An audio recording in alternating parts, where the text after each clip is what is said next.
किसको मुख्यमंत्री देख रहे हैं इस समय दिल्ली में?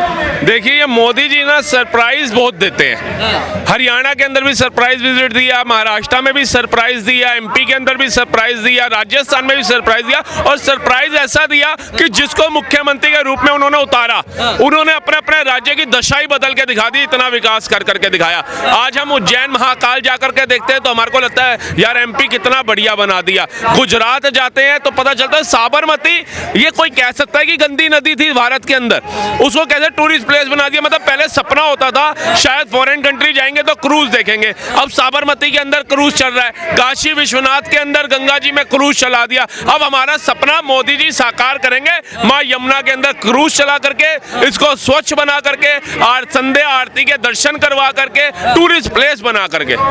तो कब तक ये दिल्ली का प्रदूषण साफ हो जाएगा, यमुना साफ हो जाएगी, बढ़िया पानी मिलने लगेगा? क्योंकि बहुत बड़ा मुद्दा था बीजेपी के लिए। देखिए, केजरीवाल जी जो कहते थे वो तो बिल्कुल भी नहीं करते थे, और मोदी जो कहते हैं वो तो करते ही करते हैं, जो नहीं कहते वो भी करके दिखाते हैं। धारा 370 बोला करके दिखाया, 3 तलाक बोला करके दिखाया, राम मंदिर बोला करके दिखाया, लेकिन उन्होंने कभी नहीं बोला था वंदे भारत जैसी ट्रेनें दूंगा, नमो भारत जैसी ट्रेनें दूंगा, दे करके दिखाई। उन्होंने कभी नहीं कहा था कि मैं आऊंगा 5वीं अर्थव्यवस्था पे लाऊंगा, ला करके दिखाया। उन्होंने कभी नहीं कहा था अभिनंदन जैसा शूरवीर कभी फंसेगा तो मैं लाऊंगा, ला करके दिखाया।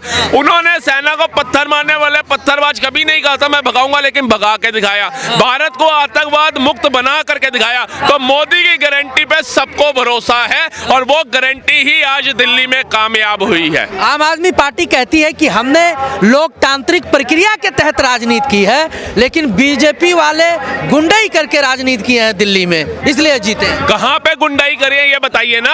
आप जब हारते हैं रोना शुरू कर देते हैं छोटे बच्चे की तरह। जैसे बच्चा स्कूल में जाता है, वो घर आके कहता है पापा पापा मुझे अंकुश ने मार दिया था, पापा पापा टीचर ने ना मुझे पीछे बिठा दिया था। तो वही हाल केजरीवाल का है। वो सोचता है जनता बेवकूफ है, 11 साल आपने बेवकूफ बनाया ना, जनता ने आज आपको बेवकूफ बना दिया। आप बड़ा प्रचार कर रहे थे, आपका बेटा आपका भाई आम आदमी वो डबल एक्सल की शर्ट पहन करके बहुत बेवकूफ बना लिया। जिस दिन मोदी जी मैदान में उतरते हैं ना, उस दिन चारों खाने चित करके निकलते हैं मोदी जी। ये मोदी की गारंटी है, ये मोदी पे विश्वास है। अगर मोदी जी चाहते अपने 4 भाइयों को सांसद बना देते, राज्यसभा में भेज देते, भेजा एक को भी। इन्होंने कितनी टिप्पणियां करी उनके परिवार के ऊपर। उनकी माता जी लाइन में लग गई थी नोटबंदी में, वो भी एक मैसेज था, जब मेरे देश के गरीबों की माताएं बहनें लाइनों में लगी है तो मेरी माता भी लाइन में लगेगी। अगर मैं प्रधानमंत्री हूं तो ऐसा नहीं, लेकिन इन्होंने क्या किया, अपने बूढ़े माँ बाप को घर से ही व्हील चेयर में लेकर के चल रहे हैं। ये मेलो ड्रामा क्यों भैया जी? आपको करना है विकास पे काम करते। अगर इन्होंने दिल्ली में सच्चाई में विकास किया होता तो ये अपनी सीट इतनी बुरी तरह से नहीं हारते। नहीं, वो कहते हैं कि जो हमने कहा वो किया, जैसे पानी, बिजली, सड़क, और जो है यमुना साफ नहीं हो पाई इसलिए 5 साल और मांगते थे। कहते हमने जो कहा वो करने का प्रयास। पानी, सड़क, सीवरों में 3 बच्चों की मृत्यु हो गई राजेंद्र नगर के अंदर, और मैं कहता हूँ राजेंद्र नगर की जनता जिसने उनको चुना है उनको डूब के मर जाना चाहिए अभी भी। वो 3 बच्चे IAS IPS बनने, भारत का भविष्य बनने आए थे, उनकी गटर भरने से सीवरों की सफाई न होने के कारण मृत्यु हो गई। क्या राजेंद्र नगर की जनता को समझ नहीं आया? हमारे जैसे युवा जागरूक हो गए, हमें समझ आ गई कि देश के लिए कौन उचित है कौन अनुचित है, दिल्ली के लिए कौन उचित है कौन अनुचित है। लेकिन ये जिन्होंने 22 सीटों पे ऐसे लोगों को जिता करके भेजा, उन्हें समझ नहीं आई कि भैया जी मोदी जी जहां है, डबल इंजन की सरकार जहां है, वहां विकास होता ही होता है, और हर जगह हुआ है। कश्मीर कोई पीसफुल राज्य था? कश्मीर जो था हमेशा कर्फ्यू में डूबा रहता था, तिरंगा जलाते थे, सेना को पत्थर मारते थे। आज वो कहाँ है? आप बताइए, आज वो पत्थरबाज कहाँ गायब हो गए?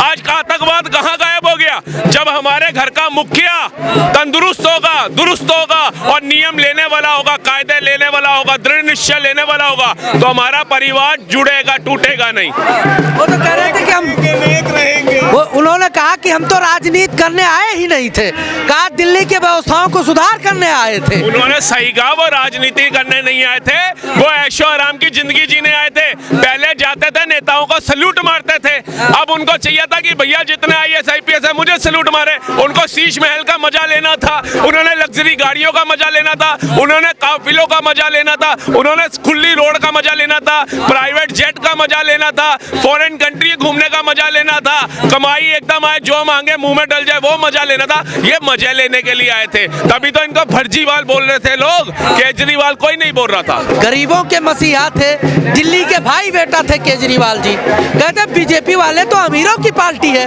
ये आएंगे झुग्गी झोपड़ियों वालों की जमीन उद्योगपतियों को दे देंगे। इनसे पूछिए 11 सालों के अंदर एक गरीब एक झुग्गी वाले की झुग्गी पक्की करके दिखाई इनके बेटे ने, केजरीवाल ने। बेटा कहता है एक की झुग्गी पक्की करी। अभी हाल ही में 1670 मकान मोदी जी ने दिया, जहां झुग्गी वहां पक्का मकान। 2 BHK मकान की कीमत दिल्ली के अंदर कम से कम 35 लाख रुपए है।